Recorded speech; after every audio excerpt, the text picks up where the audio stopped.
मोअज़्ज़ज़ सामीन, मैं मुश्ताक अहमद वानी, असिस्टेंट प्रोफेसर शोबा उर्दू, बाबा गुलाम शाह बादशाह यूनिवर्सिटी राजौरी, जम्मू व कश्मीर, आपकी खिदमत में अपनी एक तहरीर करदा कहानी जिस्म खोर कीड़ा पेश कर रहा हूँ। मुझे उम्मीद है आप इस कहानी को गौर से सुनेंगे। देखो नूरी, इधर देखो, ये हमारी शादी का एल्बम है। इसमें न सिर्फ मेरी और तुम्हारी शादी की हसीन तस्वीरें महफूज हैं, बल्कि मेरे और तुम्हारे बचपन की तस्वीरें भी इसमें मौजूद हैं। आज हमारी शादी की 9वीं सालगिरह है। इन 9 वर्षों में हम 4 बच्चों के माँ बाप बन चुके हैं। हम अपना बचपन और लड़कपन कहाँ छोड़ आए हैं। वक्त अपनी रफ्तार से गुज़र रहा है और उसने हमें क्या से क्या बना दिया है, तुम्हें किस मकाम पे ला खड़ा किया है। मुझे यूँ मालूम हो रहा है कि वक्त के गुजरान में मेरा और तुम्हारा वजूद ज़मीन में धंसता चला जा रहा है और हम कोई भी एहतिजाज नहीं कर पा रहे हैं। अरे चुप क्यों हो, कुछ तो बोलो कि ये वक्त हमें कहाँ ले जा रहा है। गुलाम अब्बास बार बार एल्बम में सजी अपनी और बीवी की खूबसूरत तस्वीरों को देखकर उम्र रफ्ता को आवाज़ दे रहे थे और उनकी बीवी नूरी कदे आदम आईने के सामने खड़ी पूरे जोश और जज्बे के साथ अपनी शादी की 9वीं सालगिरह मनाने के लिए बनाव सिंगार कर रही थी। बनारसी साड़ी उसके खूबसूरत सडोल जिस्म पर से बार बार फिसलती जा रही थी और वो उसके सभी जाविये दुरुस्त करने में मसरूफ़ थी। साड़ी से फारग हुई तो होंठों और आँखों की तरफ आई। होंठों पे कौन सी लिपस्टिक लगाए वो पल भर के लिए सोच में पड़ गई। फिर उसने साड़ी के रंग पर नज़र दौड़ाई। उसका रंग जामुनी था। उसने इसी रंग की लिपस्टिक होंठों पे लगाई। आँखों में काजल लगा ही रही थी कि गुलाम अब्बास मूविंग चेयर पर से उठे, एक हाथ में एल्बम लिए वो बीवी के सामने आ खड़े हुए और उससे बोले, देखो जाना, आखिर तुम कब तक वक्त के दरिया में ये बनाव सिंगार करती रहोगी। इधर देखो, ये तुम्हारे और मेरे बचपन की तस्वीरें हैं। इन तस्वीरों में कितनी मासूमियत है। हम अपने जिस्मानी खदोखाल को पुरकशिश बनाए रखने की कितनी फ़िक्र और कोशिश करते हैं, मगर सब बेसूद। नूरी अपने शरीक ज़िंदगी की तरफ मुतवज्जह हुई और बोली, तुम्हारी फ़लसफ़ा तराज़ी कभी कभी मुझे बहुत मायूस कर देती है। छोड़िए इन बातों को, मुझे ये बताइए कि मैं इस वक्त आपको कैसी लग रही हूँ। दुल्हन जैसी दिखाई दे रही हो, मगर मैं आगे क्या कहूँ। नूरी के लबों पे मुस्कान सी बिखर गई। वो बोली, कहिए ना, आगे क्या कहना चाहते हैं आप। गुलाम अब्बास ने एक ठंडी आह भरी और बोले, नूरी, मुझे वक्त के गुज़रने का एहसास अंदर ही अंदर नोचता और झंझोड़ता है। कभी कभी ये तमन्ना करने लगता हूँ कि काश वक्त की रफ्तार थम जाए और तग़य्युर नाम की कोई भी चीज़ दुनिया में न रहे। मैं जवान रहूँ और तुम भी जवान रहो। हम दोनों हुस्न व इश्क की डोर में यूँ बंधे रहें कि ये डोर कभी टूटने ना पाए। मगर ये सब कुछ चाहते हुए भी हम दोनों वक्त के आगे बेबस व मजबूर हैं, क्योंकि वक्त जैसे देव हैकल के सामने कोई भी नहीं टिक सका है। इसने आज तक सबको तहस-नहस कर दिया है। ये बड़ी बेदर्दी से सबको रूंधता हुआ आगे बढ़ जाता है। इसे किसी की परवाह नहीं। सच कहता हूँ, शादी के मौके पर तुम बहुत हसीन और जमील थीं। शादी के बाद तुम्हारा हुस्न मांद पड़ गया। तुम्हारी लंबी घनेरी जुल्फ़ों में चांदी जैसी सफ़ेदी उगाई है। तुम इस सफ़ेदी को सियाही में बदलने की हर मुमकिन कोशिश करती रहती हो, मगर वक्त सदाकत की लाठी से हर खरे खोटे की निशानदेही करता हुआ गुजर जाता है। तुम्हारे मोती जैसे दांतों में नीलापन दर आया है। लगता है इन्हें अंदर ही अंदर कोई कीड़ा बर्बाद करने में लगा है।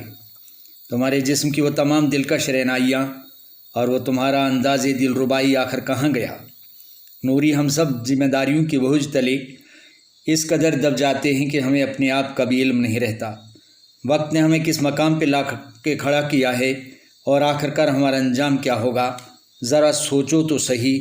देखो, तुम मेरी बातें सुनकर मायूस हो रही हो। अच्छा छोड़ो ये बातें, ये बताओ मैं तुम्हें कैसा लग रहा हूँ। नूरी ने कहा, मुझे तो आप एक खिज़ां रसीदा पेड़ की मानद दिखाई दे रहे हैं। यानी जवानी आपसे रुखसत हो चुकी है और बुढ़ापा आपको खुशामदीद कह रहा है।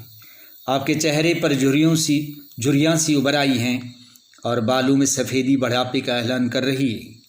आप कोई भी तहरीर बग़ैर ऐनक के नहीं पढ़ पाते हैं, लेकिन मेरा ये बनाव सिंगार फिर भी आप ही के लिए होता रहेगा।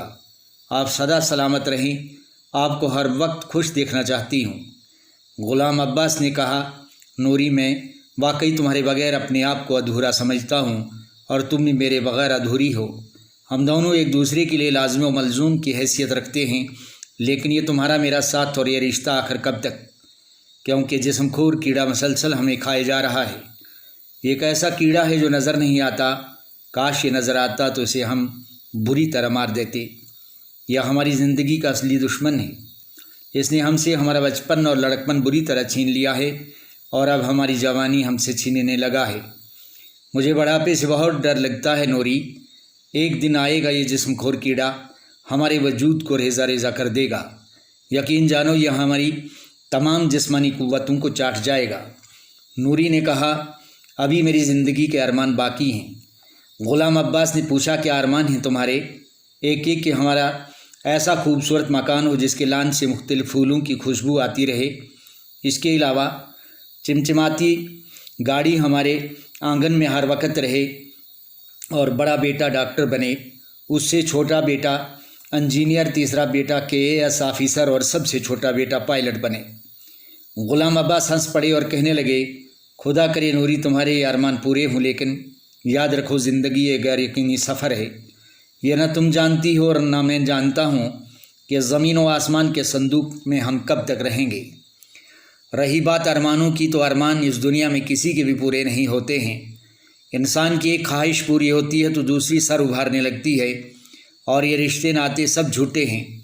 मेरी नज़र में यहाँ सब अपने मतलब के यार हैं। नूरी ने पूछा, तो क्या मेरा और आपका रिश्ता भी झूठा है? हाँ, ये भी किसी हद तक झूठा है, इसलिए कि जब मियाँ बीवी बूढ़े हो जाते हैं तो एक दूसरे को बर्दाश्त नहीं करते हैं।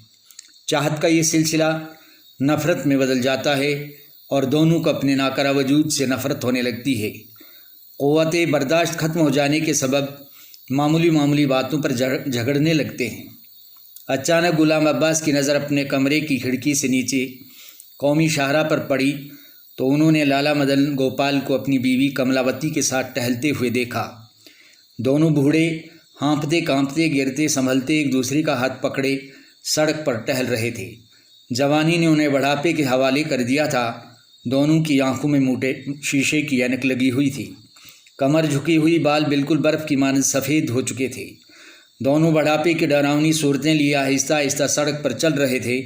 ग़ुलाम अब्बास ने कहा, नूरी मेरे करीब आओ, वो देखो। क्या है? नूरी ने पूछा। ग़ुलाम अब्बास ने कहा, वो देखो हमारे शहर का अमीर तरीन आदमी लाला मदन गोपाल आज किस बेसरो सामानी के आलम में है। ये वही मदन गोपाल हैं जो कई फैक्ट्रियों, कारखानों और गाड़ियों के मालिक थे, लेकिन आज जिस्मखोर कीड़े ने उनका क्या हाल बना रखा है। मैं लाला मदन गोपाल को बहुत करीब से जानता हूँ। वो कई बार मुझे अपने रुदादे गम सुना चुके हैं।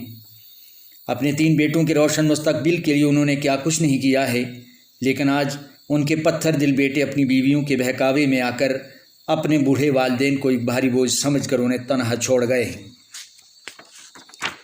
नूरी ने ग़ुलाम अब्बास से पूछा, इस बूढ़े आदमी के साथ ये बूढ़ी ज़ईफ़ औरत कौन है? ग़ुलाम अब्बास ने कहा, यह कमलावती है, लाला मदन गोपाल की बीवी।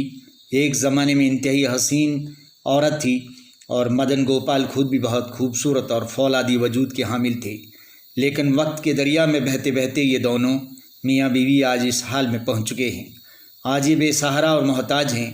नूरी ने हैरान होकर ग़ुलाम अब्बास से पूछा, 3 बेटे होने के बावजूद इतने बड़े अमीर तरीन मियाँ बीवी का ये हाल ऐसा क्यों है?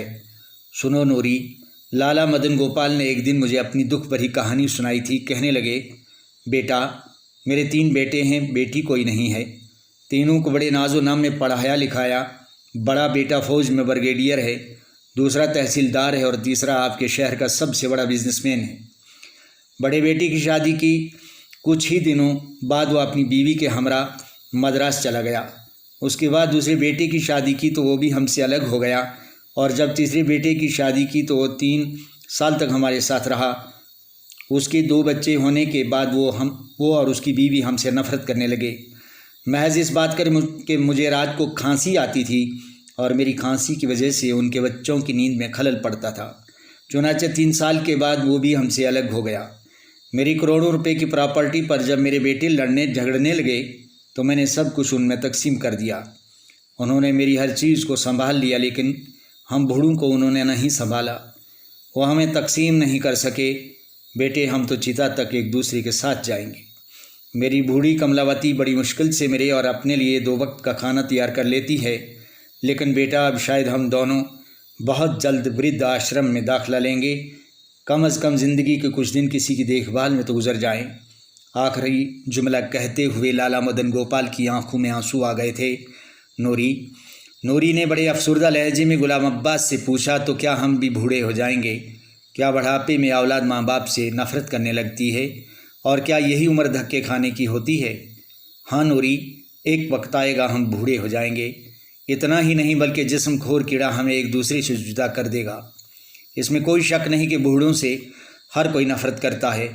یہ باتیں سن کر نوری نے جھٹ سے غلام عباس کا ہاتھ اپنی مٹھی میں لے کر زور سے بھینچا اور اس کی آنکھیں آنسوؤں سے چھلک پڑیں۔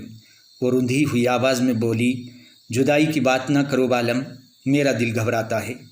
غلام عباس نے کہا، نوری مجھے قبر کی تاریکی یاد آتی ہے تو ڈر جاتا ہوں۔